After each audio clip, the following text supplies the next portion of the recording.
A new proposal from President Trump could dramatically change how millions of Americans pay off credit card debt, at least temporarily.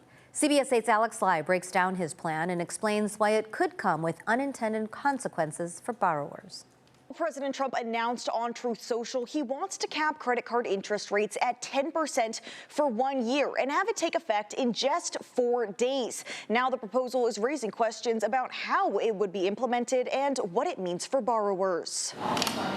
The average credit card interest rate today is around 20%. If a 10% cap were implemented, it would cut that cost in half.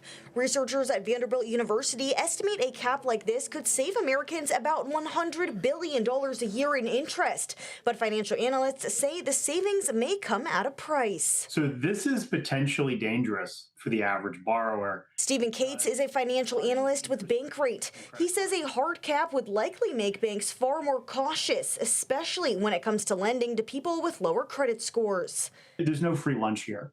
It's a situation where banks are not just going to accept a loss of revenue and profit and just be okay with that. There's going to be implications that fall to consumers. Therefore, the average borrower could be faced with tighter restrictions. It's not necessarily that they would have a loss of all access to credit through credit cards, but that they would be impacted. They may have limitations to how much they can borrow or how much they can use or how many cards they may be able to use. Trump's post doesn't detail how he plans to enforce a 1-year cap, but the idea itself isn't new. It's been floated for years by Democratic lawmakers, including Senator Bernie Sanders and Representative Alexandria Ocasio-Cortez. So in this case, because he didn't talk about an executive order, it's far more likely he is intending to try to push this through Congress, where he knows he already has bipartisan support.